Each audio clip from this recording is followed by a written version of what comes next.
Good morning. আজকের ভিডিওটা একটা যোগা ভিডিও।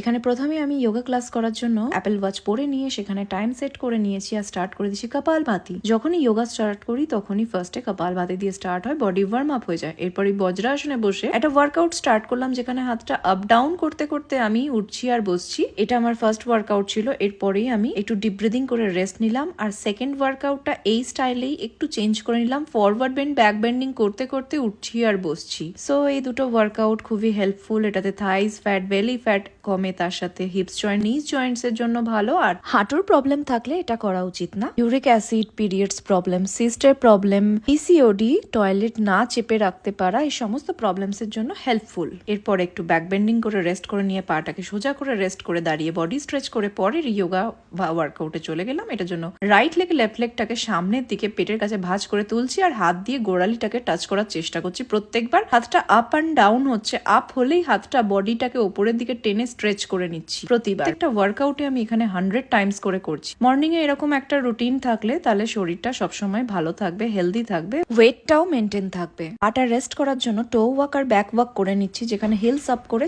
হাঁটাচলা করলাম। এরপরে নেক্সট ওয়ার্কআউটে চলে গেলাম, যেটা হচ্ছে সিট আপস। সিট আপসটা করছি এখানে 25 টাইমস, কিন্তু আমি করেছিলাম টোটাল 100 টাইমস। ভিডিওতে পুরোটা দেখাতে পারিনি কারণ অনেকটা টাইম নিয়ে নিচ্ছিল। সিট আপসে প্রত্যেকবার শুচ্ছিলাম আর উঠে বসছিলাম, আর প্রত্যেকবার শোয়ার পরে দুটো হাতের কোনোই মেঝেতে টাচ করছিলাম আর আমার পাটা কোনো সাপোর্ট ছিল না। শোয়ার পরে পেটটা নিচের দিকে মেঝের দিকে চেপে রাখছিলাম। Breathing normal must. এরপরে শবাসনে রেস্ট করছি ডিপ ব্রিদিং করতে করতে। এরপর যাচ্ছি সাইক্লিং সিট আপস, মানে দুটো পা ফুল স্ট্রেট হচ্ছে, সিঙ্গেল সিঙ্গেল সাইক্লিং করতে করতে হাতের কোনোইগুলো অপোজিট এলবো অপোজিট নি টাচ করছে। সিট আপস এর সাথে সাইক্লিং করলাম। তারপর বাটারফ্লাই পোজে রেস্ট করলাম।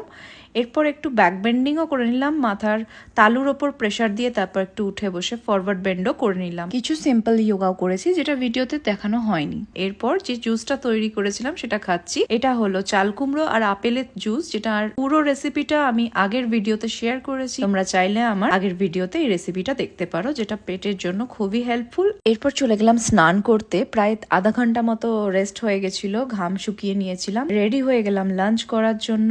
আমার হাজবেন্ড সপ্তাহে 3 দিন অফিস যায়, সেই 3 দিন ও যেটা ব্রেকফাস্টে খেয়ে যায় সেটাকে আমি বেশি করে বানিয়ে নিজের লাঞ্চ করি। আমি আজকে খাচ্ছি পোহা আর স্যালাড। উইকে একদিন খেয়েই থাকি। এতে অনেক ভেজিটেবলস ছিল, যার জন্য খুবই হেলদি আর টেস্টি। যেমন পোহা, উপমা, সাবুর পোলাও, এগ পরোটা, ছাতুর পরোটা, চাউমিন, পাস্তা, অনেক কিছুই আছে, ঘুরিয়ে ফিরিয়ে খাই। তাই সপ্তাহে 3 দিন ভাত খাওয়া হয় না। 12:30 থেকে 1:30টার ভেতরে আমার লাঞ্চ কমপ্লিট হয়ে যায়। এখন বাজে 1টা। খেলাম লেবু। Thank you for watching.